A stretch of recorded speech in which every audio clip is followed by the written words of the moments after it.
London, 1829. The season had descended upon London with all its customary splendour, transforming the city into a glittering stage where fortunes were won, reputations made, and hearts irrevocably altered. The grand ballrooms of Mayfair blazed with candlelight, their crystal chandeliers casting dancing shadows upon silk-clad shoulders and jewelled throats. In drawing-rooms scented with hothouse roses, ambitious mummers plotted marriages, while their daughters practiced their curtsies and perfected their smiles. It was a world of exquisite manners and hidden passions, where a single glance could convey what words dared not speak, and where the most powerful man in the realm was about to discover that not everything could be conquered by title alone. Alexander Worthington, the Duke of Ashford, stood at the entrance of Lady Pemberton's ballroom with the casual arrogance of a man who had never been denied anything he truly desired. At 29, he possessed that rare combination of aristocratic breeding and masculine vitality that made matrons sigh and debutantes swoon. His dark hair gleamed in the candlelight, swept back from a face that might have been carved by a master sculptor, all strong lines and aristocratic planes, saved from severity by a mouth that suggested both sensuality and sardonic humour. His evening clothes were impeccably tailored, the black superfine coat sitting perfectly across shoulders, broadened by years of fencing and riding. He wore his consequence as naturally as he wore his signet ring, a man entirely comfortable in his dominion over society. "Your Grace," Lady Pemberton herself rushed forward, her ample bosom heaving with excitement beneath her purple silk gown. "What an honour! We had not dared hope you would attend this evening." It was no secret that the Duke of Ashford was notoriously selective about his social engagements. His presence at any gathering elevated it from merely fashionable to absolutely essential. Already he could see heads turning, fans fluttering faster, as whispers rippled through the assembled company like wind across a wheat field. "Lady Pemberton, you are too kind," he replied with practiced courtesy, though his eyes were already scanning the room with the predatory interest of a man accustomed to selecting his quarry. The ballroom was crowded with the usual collection of hopeful debutantes, each one dressed in the obligatory white or palest pastels, their faces alight with the desperate hope that this might be the evening their fortunes changed. He had seen it all before, the calculating glances of mothers, the simpering smiles of daughters who would agree with anything he said, laugh at any jest he made, no matter how poor. It had become tedious, this endless parade of feminine acquiescence. Dear listener, I would like to invite you to like, comment, and subscribe to our channel. If you enjoy our beautiful period romances, it helps us continue bringing quality entertainment to you. The orchestra struck up a waltz, and the Duke was preparing to make his excuses to Lady Pemberton, when something caught his eye, or rather someone. Standing near the far windows, partially obscured by a marble column, was a young woman unlike any he had seen in years of attending such gatherings. She was not watching him, which was itself extraordinary. While every other female in the room had positioned herself for maximum visibility to his grace, this woman seemed entirely absorbed in conversation with an elderly gentleman whom the Duke recognized as Sir Edmund Hartley, a noted scholar of antiquities. She wore a gown of deep sapphire blue that should have been scandalous on an unmarried woman. Propriety demanded pastels, yet somehow she carried it with such natural grace that it seemed perfectly appropriate. Her dark hair was dressed simply, without the elaborate ringlets and ornaments currently in fashion, swept up to reveal a slender neck and shoulders that gleamed like pearl in the candlelight. But it was not her beauty that arrested him, considerable though it was. It was something in her bearing, a quality of self-possession that suggested she would be perfectly content if every other person in the room simply vanished.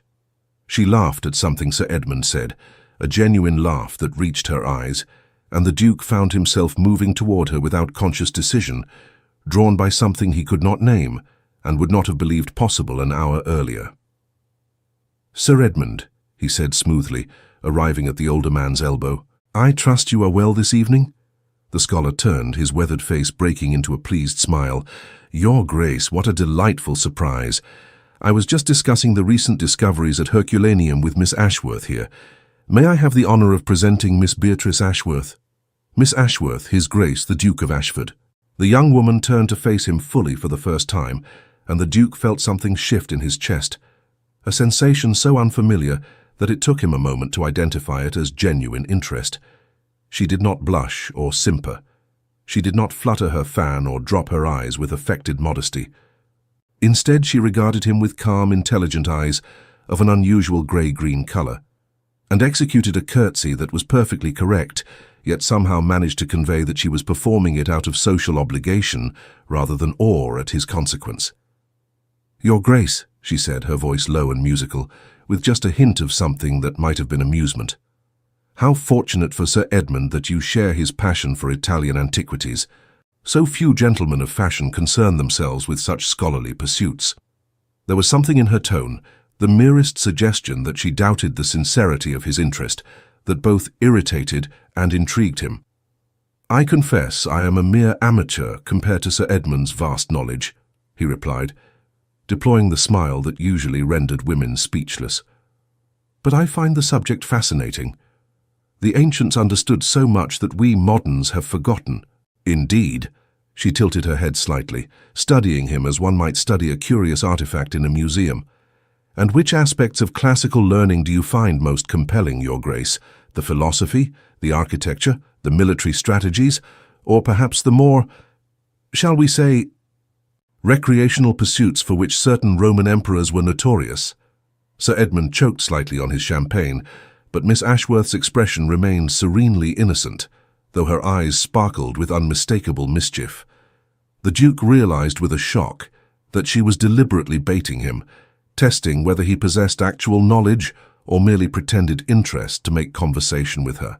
It was so unexpected, so refreshing after years of feminine deference, that he found himself genuinely smiling for the first time that evening. "I find the philosophy most rewarding," he said, deciding to rise to her challenge. "Marcus Aurelius in particular. His reflections on the nature of power and responsibility seem especially relevant for those of us who inherit authority rather than earning it." He paused deliberately. "Though I confess I also appreciate Ovid, particularly the Metamorphoses, there is something compelling about stories of transformation, of people becoming something other than what they were born to be." He saw the flash of surprise in her eyes, quickly masked but unmistakable. She had expected him to fumble or retreat into generalities. Instead, he had demonstrated not only knowledge but the ability to think beyond the surface of things. The slight nod she gave him was worth more than 1,000 sighs from other women. "The Metamorphoses," she said thoughtfully.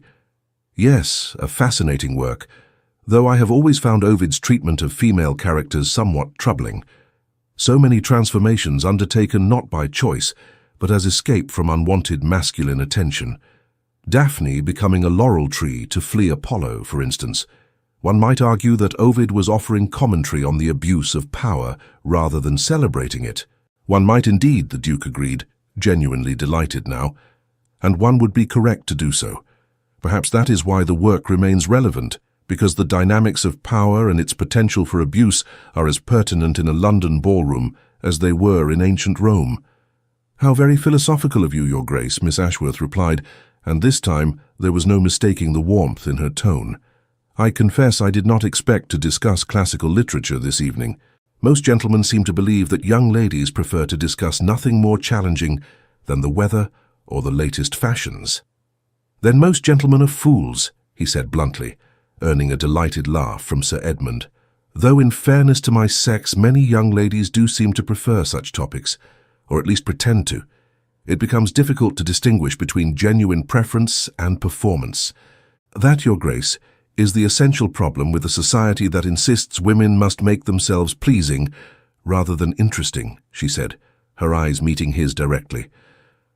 "When one is constantly performing, authenticity becomes impossible.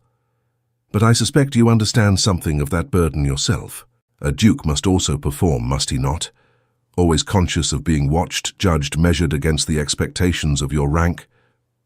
It was such an unexpected observation, cutting so close to thoughts he rarely acknowledged even to himself, that the Duke found himself momentarily speechless.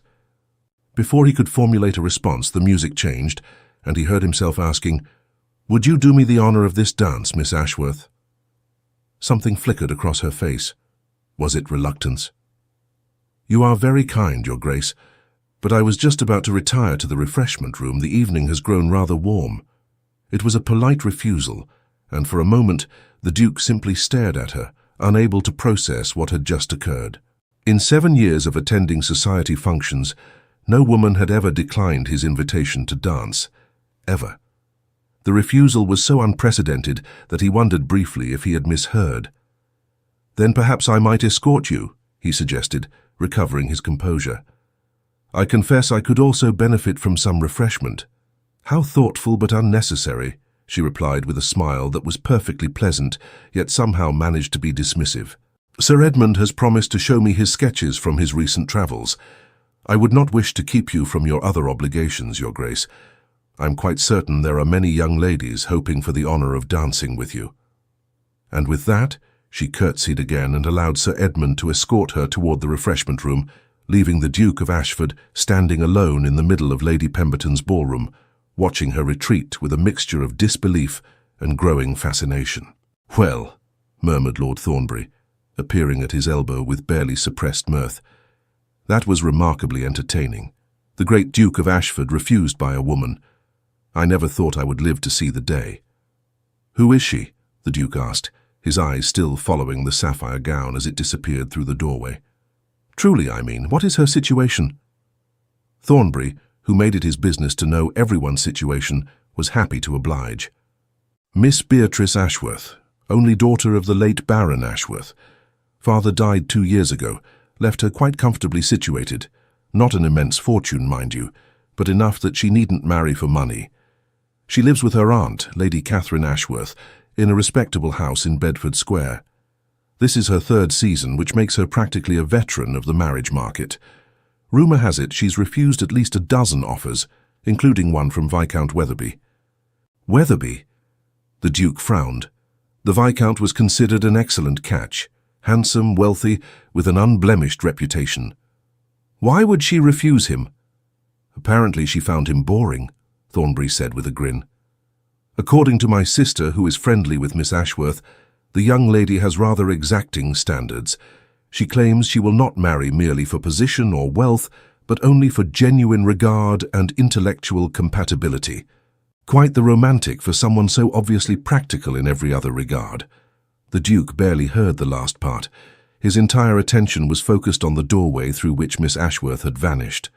Something had awakened in him, something he had not felt in years, perhaps had never truly felt.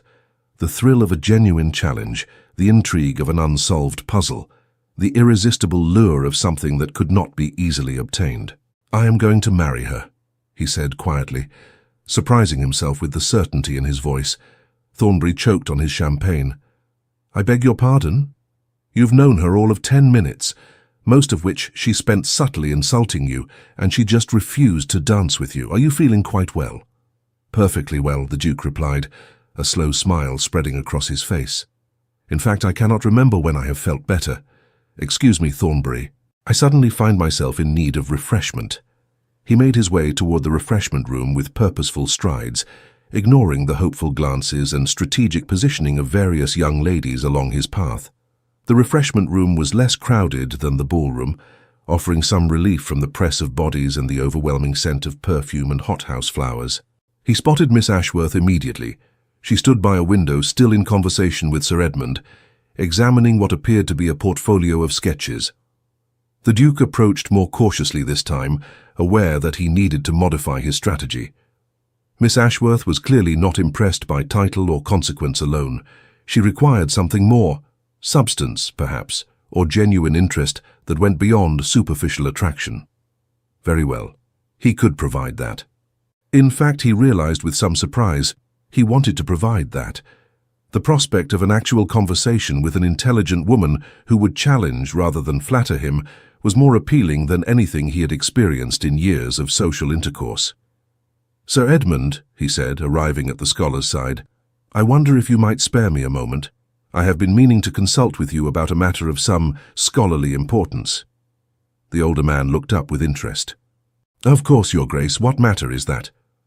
"I am considering establishing a fund to support archaeological expeditions to Greece and Italy," the Duke said, the idea forming, even as he spoke, Though once articulated, he realized it was actually an excellent notion, and one he should have considered before. I understand you have connections with various learned societies, and might advise me on how such a fund could be most effectively structured. Sir Edmund's weathered face lit up with enthusiasm. Your Grace, what a splendid idea. This is precisely the sort of patronage that is so desperately needed. Yes, I would be honored to assist you in any way possible. Perhaps we might arrange a meeting at your convenience to discuss the details. Why not now?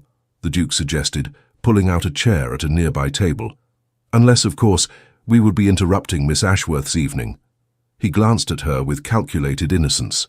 Not at all, Miss Ashworth replied, though her eyes told him she understood perfectly well what he was doing. I find the prospect of actual scholarship far more engaging than the usual ballroom chatter. By all means, let us discuss your philanthropic ambitions, Your Grace. I am curious to see if they survive contact with specific details and actual financial commitment. There it was again, that subtle challenge, the suggestion that she doubted his sincerity. Rather than irritating him, it only made him more determined to prove himself. They settled at the table, and what followed was one of the most remarkable hours of the Duke's life. What began as a strategy to maintain Miss Ashworth's presence became a genuinely absorbing discussion of classical archaeology, the best methods for preserving ancient artifacts, and the political complications of conducting excavations in territories controlled by the Ottoman Empire. Miss Ashworth, it transpired, was not merely well-read but genuinely scholarly in her interests. She had taught herself ancient Greek and was working her way through Latin, the better to read classical texts in their original languages.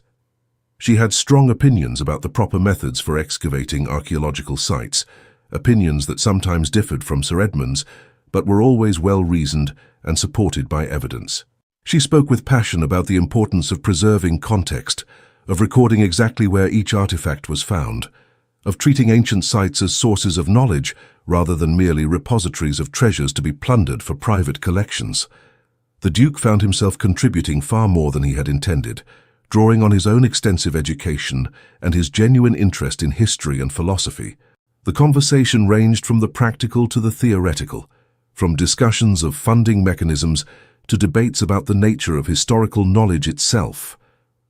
More than once, he and Miss Ashworth found themselves in friendly disagreement, their debate growing animated as they challenged each other's assumptions and pushed back against unsupported assertions. "You argue like a barrister," he said at one point, after she had neatly dismantled his position on the reliability of Herodotus as a historical source. "I shall choose to take that as a compliment," she replied, her eyes sparkling with pleasure, "though I suspect many gentlemen would consider it an insult to a lady's feminine delicacy." "Then many gentlemen are idiots," he said bluntly. "I cannot comprehend why intelligence in a woman should be considered anything other than an asset and a delight." Something shifted in her expression then. The wariness receded slightly, replaced by what might have been cautious approval. "That is a remarkably enlightened perspective, Your Grace. One does not often encounter it among gentlemen of your station." "Perhaps you have been encountering the wrong gentleman," he suggested, holding her gaze. She looked away first, but not before he saw the faint color rise in her cheeks. "Perhaps," she murmured. The evening was growing late when Lady Catherine Ashworth, a formidable woman in her 50s with iron-grey hair and shrewd eyes, appeared to collect her niece. "Beatrice, my dear, we should be departing. The hour grows unseemly late." Miss Ashworth rose immediately, gathering her reticule and shawl. "Of course, Aunt Catherine." She turned to Sir Edmund and curtsied. "Thank you for a most enlightening conversation, sir. I look forward to our continued correspondence on these matters. And you, Your Grace," she said, turning to the Duke with a curtsy that seemed fractionally warmer than her earlier ones. "You have quite surprised me this evening. I confess I did not expect to find such genuine scholarship beneath the facade of a fashionable duke." "I am filled with surprises, Miss Ashworth," he replied, rising and bowing over her hand. "I hope you will allow me the opportunity to reveal more of them to you. Perhaps you would do me the honor of allowing me to call upon you." He felt her hand stiffen slightly in his, and when she withdrew it, her expression had become guarded again. "You are very kind, Your Grace, but I am not receiving calls at present. My time is quite occupied with various pursuits and my studies.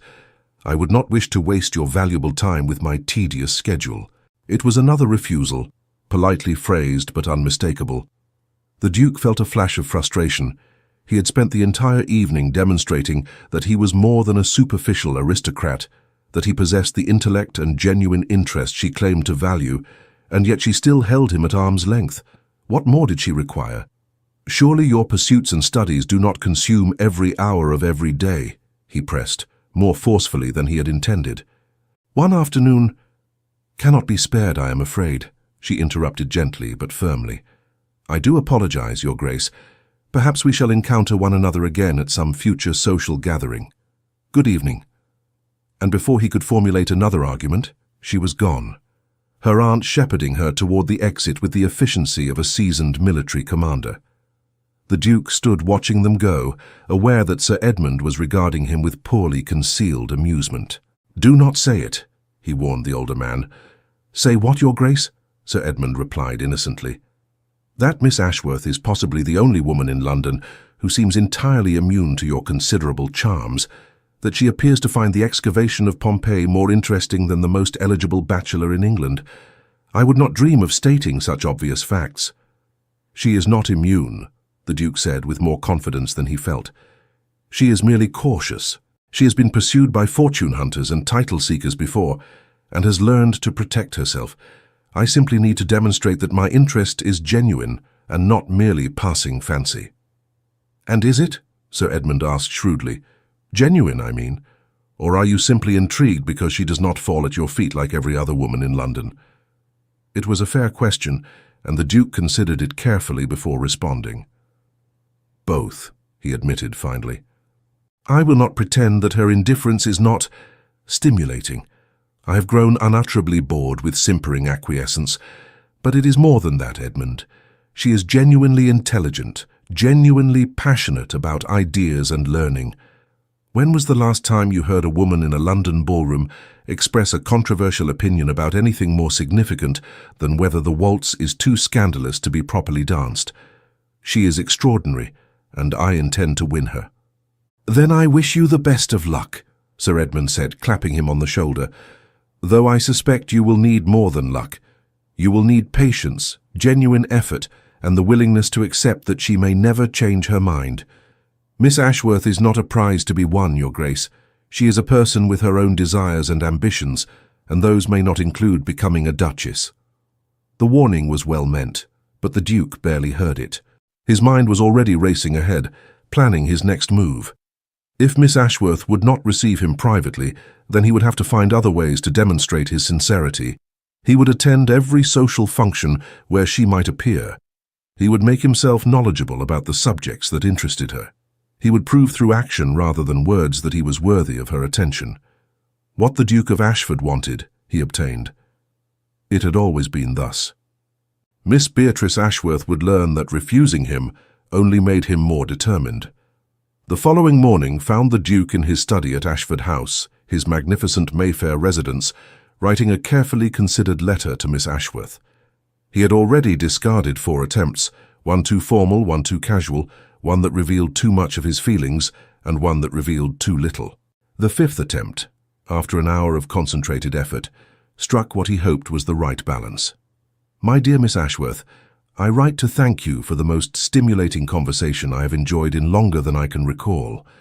Your insights into the preservation of classical antiquities were both profound and practical, and our discussion has inspired me to move forward with establishing the archaeological fund we discussed. I would be most grateful if you would consent to serve on the advisory committee for this endeavor. Your knowledge and passion for the subject make you ideally suited for such a role, and I can think of no one whose judgment I would value more highly. I remain, with great respect, Ashford." It was, he thought with satisfaction, a perfect letter. It acknowledged their conversation without excessive flattery, offered her a legitimate role that played to her genuine interests rather than her feminine charms, and provided a context for continued interaction that had nothing to do with courtship or marriage. She could hardly refuse without seeming churlish or inconsistent with her stated values. The reply came 3 days later, and it was not what he expected. Your Grace, I am sensible of the honor you do me in suggesting I serve on the advisory committee for your archaeological fund. However, I must respectfully decline. While I am gratified that our conversation inspired such philanthropic ambitions, I cannot help but feel that my involvement would be inappropriate. The world of scholarship and patronage is dominated by gentlemen, and I would not wish my presence to be seen as a distraction or to undermine the serious purpose of the endeavor. I am confident that Sir Edmund and his colleagues will provide you with excellent guidance. I remain respectfully, Miss B. Ashworth. The Duke read the letter 3 times, his frustration mounting with each reading. It was a masterpiece of polite refusal. She had managed to decline without giving him any legitimate grounds for pressing his suit further. She had even turned his own gesture against him, suggesting that his offer might be motivated by gallantry rather than genuine respect for her abilities. It was maddening. It was brilliant. It made him want her even more intensely. Very well. If she would not join his committee, he would find other ways to demonstrate his sincerity. He made inquiries, discreet ones through channels that would not alert Miss Ashworth to his interest, about her activities and interests. It transpired that she was devoted to her studies, spending long hours in her late father's library, reading classical texts. She also had a passion for music and attended concerts regularly. She enjoyed long walks in the parks and had a particular fondness for botanical gardens, where she sketched various specimens. The Duke began to appear at the same concerts she attended, always positioning himself where she would see him, but never approaching too directly. He visited the botanical gardens on the days he knew she would be there, pretending surprise when they encountered each other. He sent her books, carefully selected volumes on subjects they had discussed, always with notes that referenced their conversation and posed thoughtful questions for her consideration. His persistence was both frustrating and flattering to Beatrice. She had meant to keep him at a distance, to protect herself from the inevitable disappointment that came when men proved to be less than they initially appeared. But the Duke was making that strategy increasingly difficult to maintain.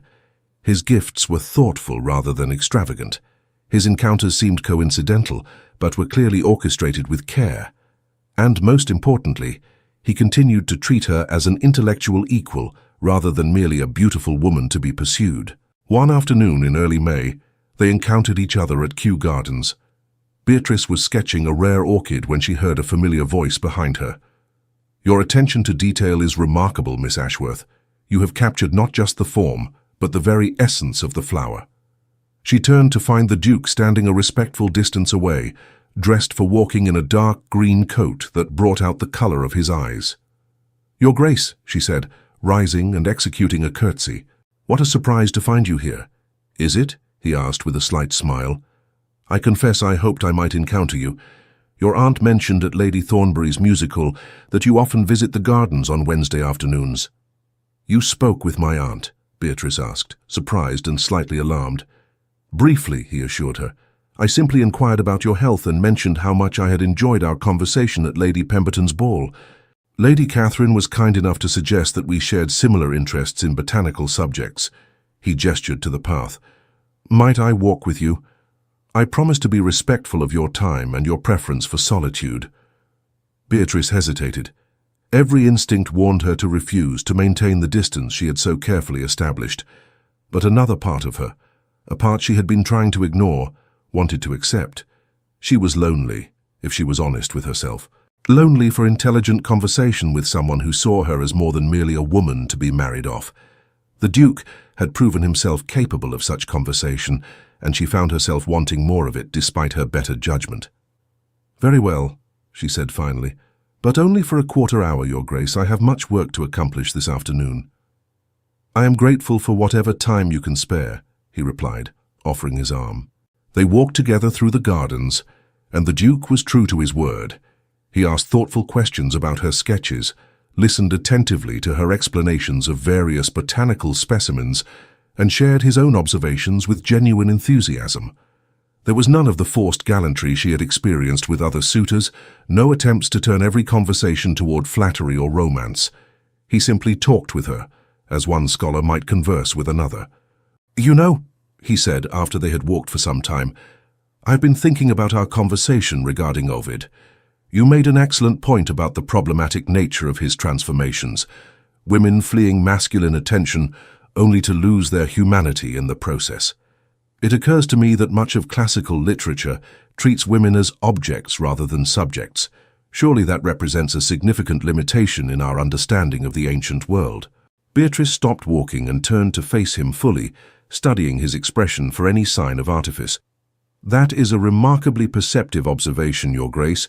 Most scholars dismiss such concerns as modern sentimentality imposed upon ancient texts. They argue that we must accept the ancients on their own terms rather than judging them by contemporary standards. And you disagree? He asked, genuinely curious.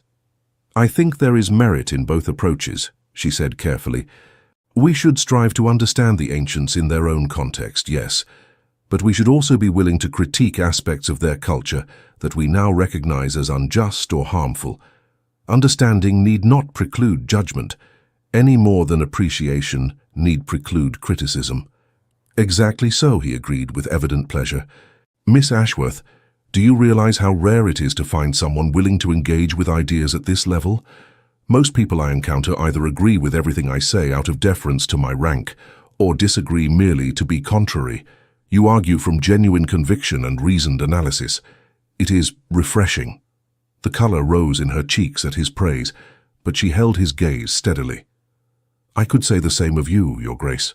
I confess I did not expect to find such genuine intellectual curiosity in a duke. Most aristocrats seem content to rest on their titles and leave scholarship to others. Then we have both been pleasantly surprised by each other, he said softly. And there was something in his voice, a warmth and intimacy that made her breath catch. She looked away, suddenly aware of how close they were standing, of the intent way he was looking at her. I should return home, she said, her voice not quite steady. My aunt will worry if I am gone too long. Of course, he said immediately, stepping back to give her space. Thank you for allowing me to walk with you, Miss Ashworth. I hope we might encounter each other again soon. Perhaps, she said non-committally, though they both knew it was not truly a matter of chance. He would arrange to be wherever she was, and despite her better judgment, she found she did not entirely object to the prospect. Over the following weeks, a pattern emerged. They encountered each other at concerts, at galleries, in the parks and gardens. Sometimes they walked together, sometimes they simply conversed briefly before parting. The Duke never pressed for more than she was willing to give, never demanded acknowledgement of the courtship that was clearly taking place despite her refusal to formally receive him. He was patient in a way she had never expected, persistent without being aggressive, attentive without being suffocating. Slowly, imperceptibly at first, Beatrice felt her defenses beginning to weaken. She found herself looking forward to their encounters, disappointed when several days passed without seeing him.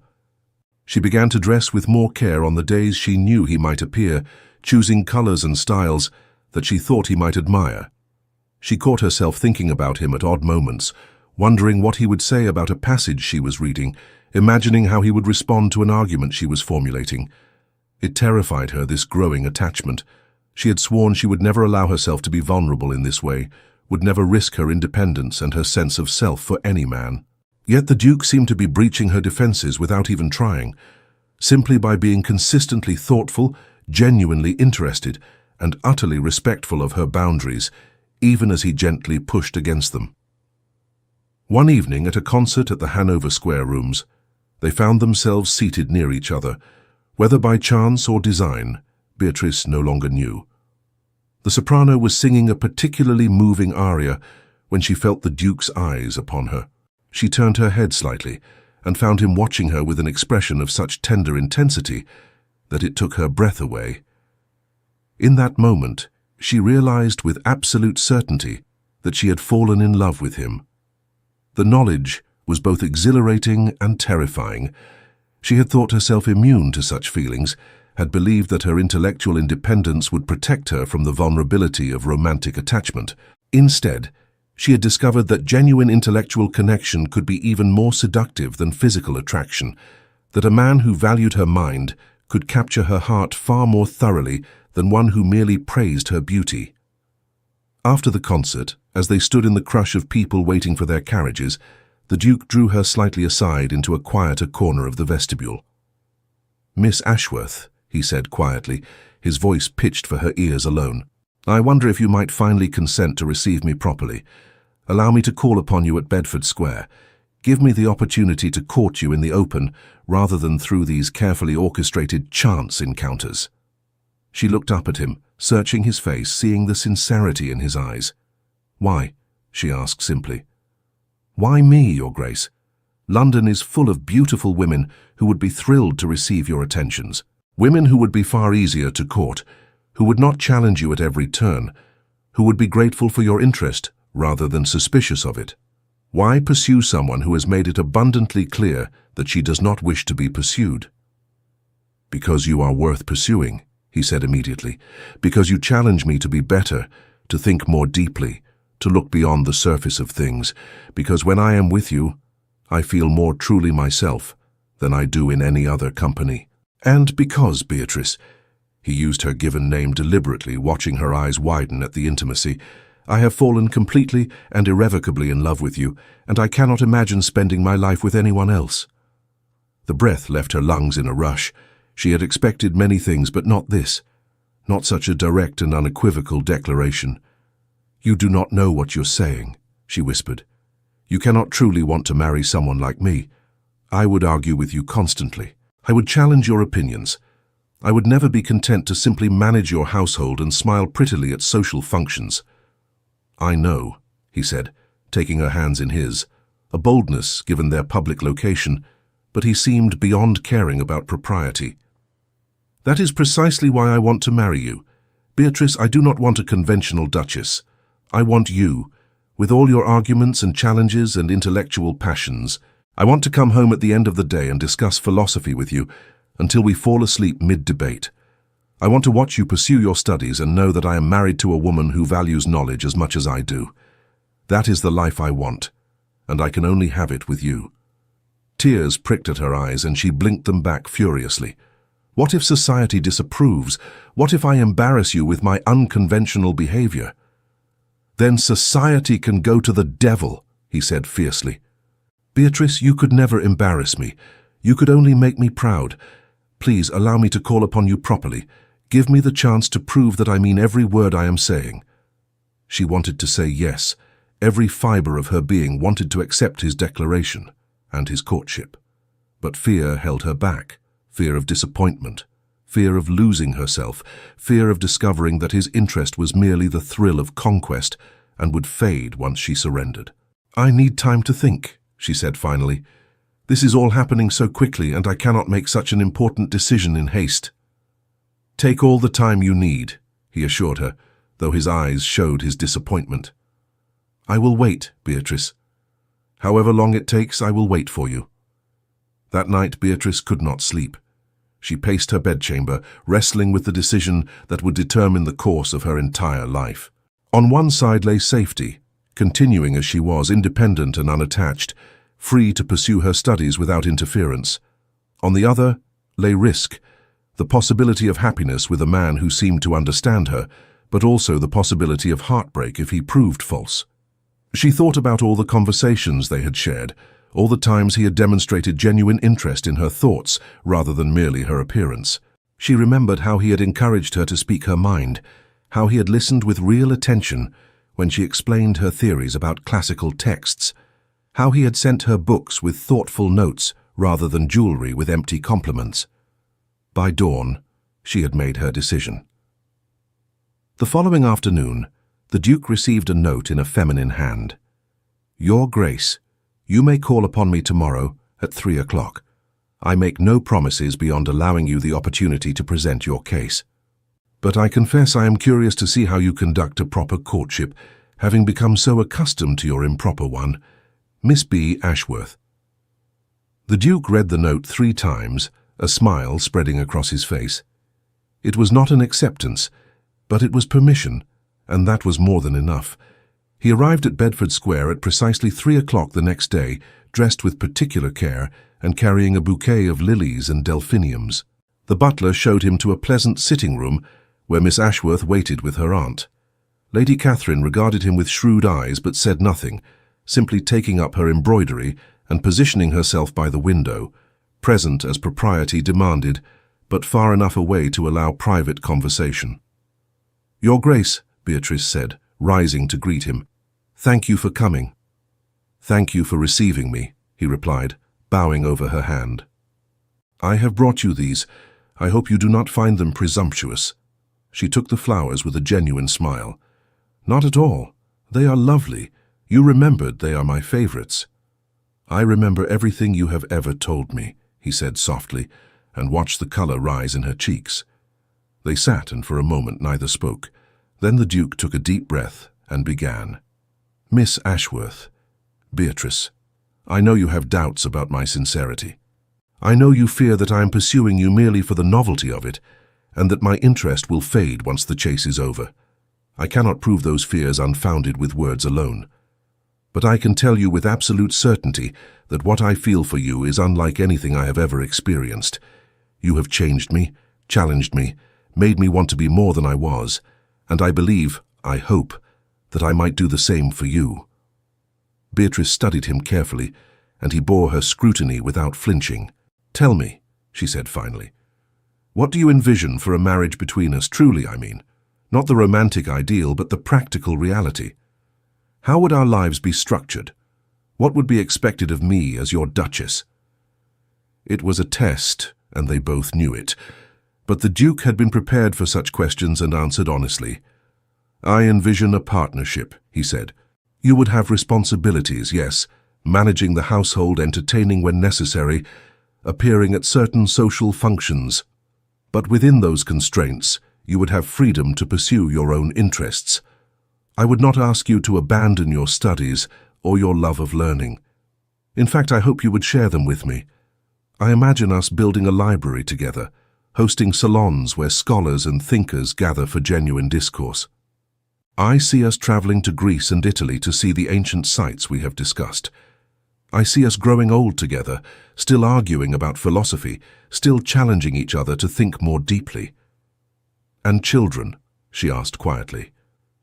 "What of children?" "I hope we will have them," he said honestly. "An heir is expected, yes, but more than that, I would want to raise children with you, to teach them the values we share, curiosity, compassion, the importance of using one's advantages to benefit others. I think we would make excellent parents together, Beatrice. We would teach our daughters that intelligence is nothing to be ashamed of, and our sons that women deserve respect and partnership rather than subjugation." She was quiet for a long moment, and he could see the war being waged behind her eyes, hope battling with fear, desire fighting against caution. Finally, she spoke. "I am afraid," she said softly. "I am terrified of wanting this, of wanting you, and then discovering that it was all an illusion, that you would eventually grow tired of my unconventional ways and wish you had chosen someone more biddable."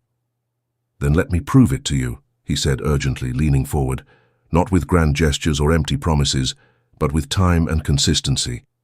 "Let me court you properly, openly. Let me show you every day in 100 small ways that I mean everything I say.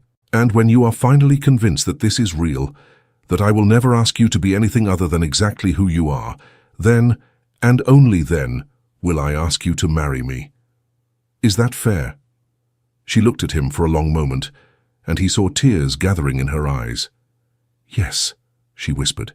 "Yes, that is fair. But Alexander, you should know, I am already half in love with you, and it terrifies me." His heart soared at her admission, but he kept his voice calm, gentle. "Then let us be terrified together. I promise you, Beatrice, whatever comes, we will face it side by side." Thus began the most unusual courtship London society had seen in years. The Duke called upon Miss Ashworth regularly, always proper, always respectful of her boundaries, but making his devotion increasingly clear. They walked in the parks, discussing everything from classical philosophy to modern politics. They attended lectures and concerts together, always properly chaperoned but clearly absorbed in each other's company. They exchanged books and long letters debating various scholarly points. Most remarkably, the Duke began to involve Miss Ashworth in his affairs, seeking her advice on the management of certain aspects of his estates, asking her opinion on matters of genuine importance, actually implementing her suggestions when they proved sound. It was unprecedented for a duke to consult with an unmarried woman on such matters, but Alexander cared nothing for precedent. He valued Beatrice's intelligence and judgment, and he wanted her, and society, to see that he truly viewed her as an equal partner. Society predictably had much to say about the unconventional courtship. Some approved, seeing in the Duke's pursuit a genuine affection that transcended mere physical attraction. Others were scandalized, viewing Miss Ashworth as too intellectual, too opinionated, too unsuitable for a duke. The gossip grew so intense that Lady Catherine finally addressed it with her niece one evening. "Beatrice, my dear, you must know that people are talking. They say you are too bookish, too argumentative, that you will make an unsuitable duchess. Some are already predicting that the Duke will tire of you once the novelty wears off." "I know," Beatrice said quietly. "Do you think they are right?"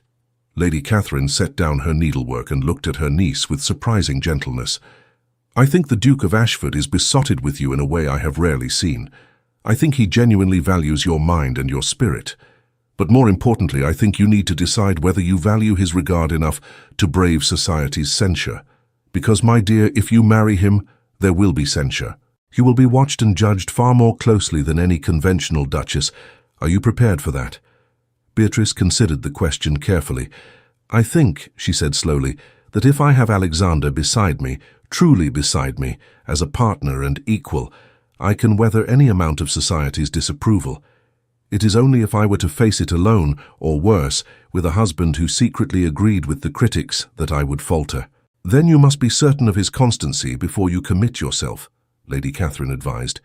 "Make him prove his devotion beyond any doubt, and only when you are entirely convinced should you accept his suit." It was wise counsel, and Beatrice took it to heart. She continued to hold the Duke at a careful distance, watching him, testing him in subtle ways, and Alexander, with remarkable patience, accepted every test and passed them all.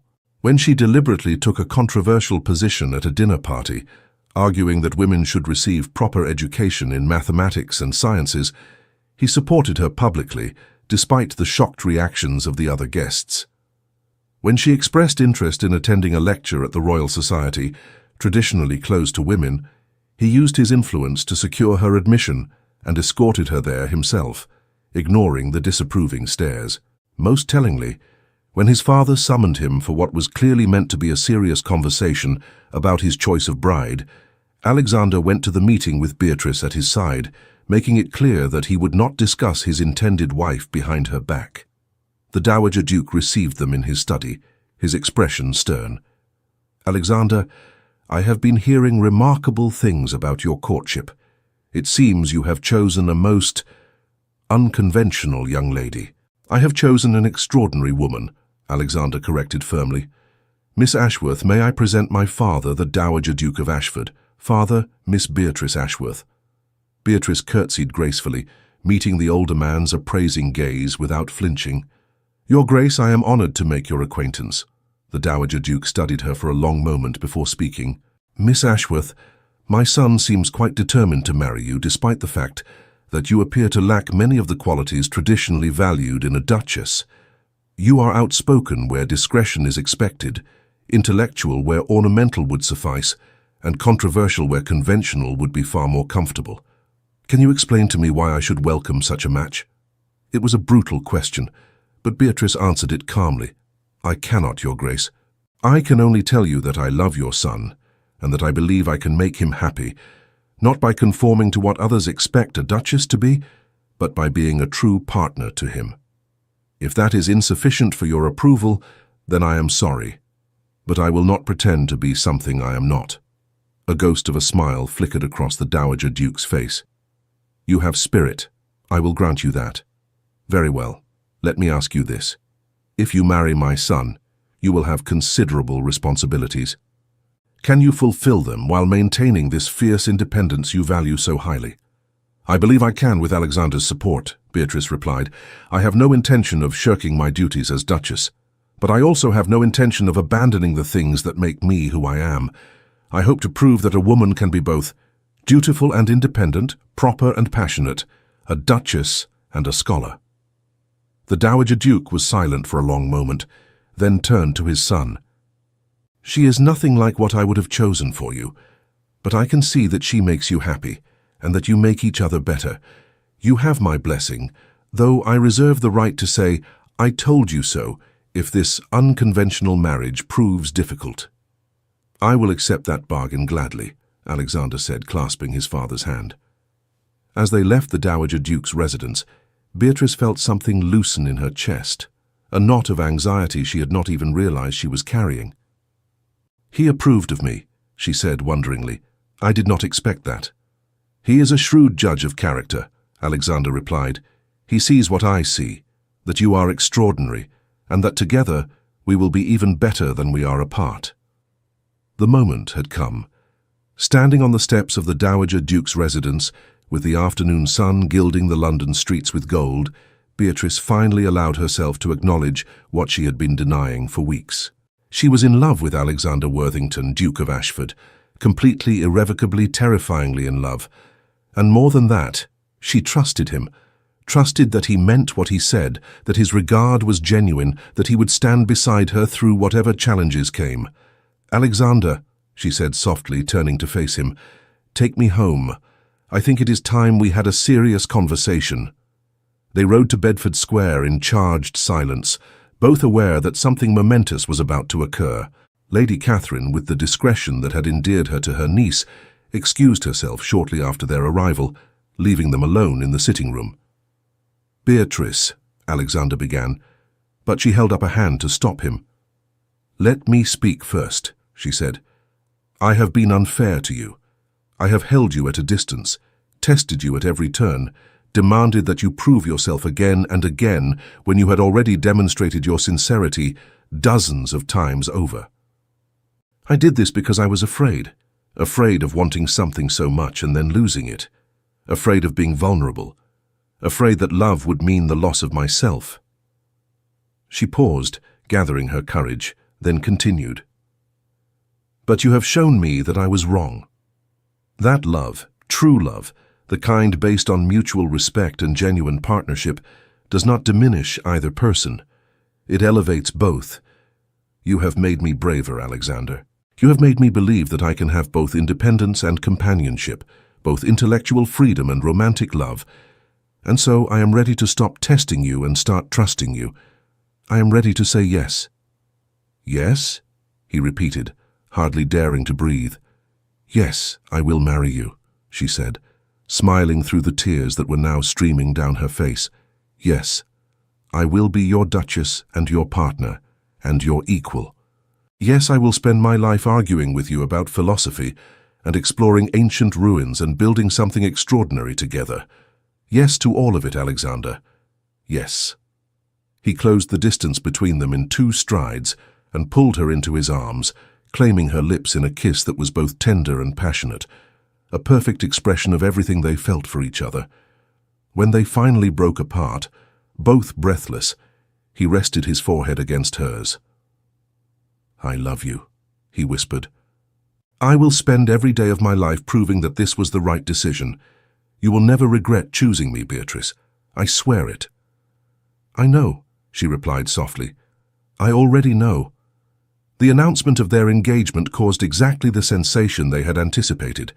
The newspapers were full of it, some celebrating the match as a triumph of genuine affection, others denouncing it as the ruin of one of England's most distinguished ducal lines. Society divided into camps, and for several weeks there was no more discussed topic in London's drawing rooms than the Duke of Ashford's controversial choice of bride. But Alexander and Beatrice barely noticed the gossip. They were too absorbed in each other, in planning their future together, in the joy of finally being able to openly acknowledge their feelings. They spent their days together, walking, talking, laughing, arguing about everything and nothing. The Duke introduced Beatrice to his friends and associates, making it clear that her opinions were to be valued and her presence welcomed. Beatrice, in turn, began to embrace the idea of becoming a duchess, seeing it not as a loss of identity, but as an opportunity to use her position for good. One evening, several weeks after their engagement, They attended a ball at Thornbury House. As they stood together on the edge of the dance floor, Alexander's father approached them. The Dowager Duke had been observing his son's relationship with growing interest, and tonight he had something to say. Meu filho, Londres está cheia de moças lindas que dariam tudo para se casar com você. Por que ela? Alexander smiled and looked at Beatrice, who was engaged in animated conversation with Sir Edmund about some recent archaeological discovery. Porque nenhuma mulher me faz sentir como ela, papai. Ao lado dela, sinto que posso fazer qualquer coisa. The Dowager Duke followed his son's gaze and nodded slowly. I understand, he said quietly. Your mother made me feel the same way. You have chosen well, my son.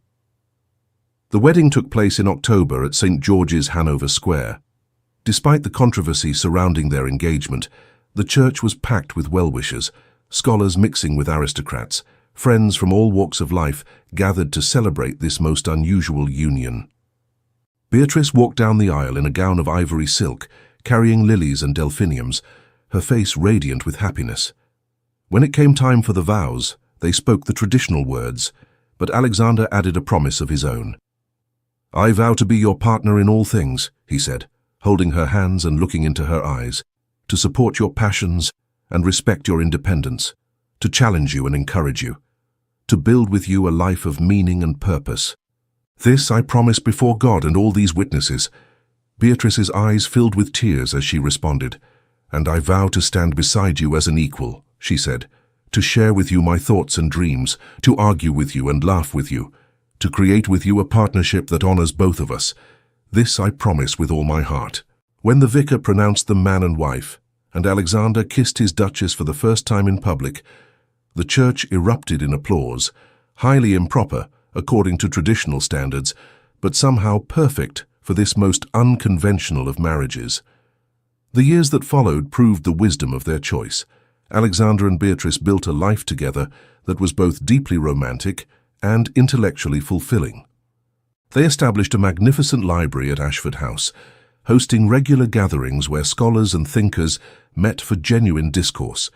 They travelled extensively, visiting the ancient sites they had discussed during their courtship. They managed the estates together, with Beatrice proving to have excellent judgment and administrative skills that complemented her husband's strengths. Most importantly, they remained partners in the truest sense. They argued frequently about everything from philosophy to estate management, but their arguments were spirited rather than bitter, motivated by mutual desire to reach the best conclusions rather than to dominate each other. They challenged one another constantly, pushing each other to think more deeply, to consider perspectives they might otherwise have missed, and through it all, they loved each other with a devotion that only grew stronger with time. They had 4 children, 2 sons and 2 daughters, who were raised in an atmosphere of intellectual curiosity and mutual respect. The children watched their parents debate complex ideas at the dinner table and learned that disagreement need not mean disrespect. They saw their mother treated as an equal partner in all matters and learned that women were just as capable of serious thought as men. They observed their father supporting their mother's scholarly pursuits and learned that true strength lay in lifting others up rather than holding them down. On their 10th wedding anniversary, they hosted a small dinner party at Ashford House for their closest friends. After the guests had departed and the children were in bed, Alexander and Beatrice stood together in the library, looking out at the moonlit gardens. Do you remember, Alexander said softly, that first night at Lady Pemberton's ball, when you refused to dance with me? Beatrice laughed. How could I forget? I was so determined to dislike you, so certain that you were just another arrogant aristocrat who wanted a pretty ornament rather than a real partner. And I was so arrogant, he admitted ruefully. I thought I could simply decide to marry you and you would fall into line like every other woman I had ever pursued. You taught me so much about humility and genuine effort. She turned in his arms to face him, reaching up to cup his cheek. You taught me something too. You taught me that it was possible to be loved for exactly who I am, without pretense or performance. That was a gift beyond price, Alexander. We have taught each other many things over the years, he said, kissing her softly, and I look forward to many more years of mutual education. Even when I argue with you about everything? She teased. Especially when you argue with me about everything, he assured her. A life without intellectual challenge would be unutterably boring. I would far rather spend my days debating with you than agreeing with someone less interesting. She laughed, that genuine, unguarded laugh that still had the power to make his heart soar. Then, I shall endeavor to keep arguing with you for the next 50 years at least. Promise? He asked, his eyes twinkling.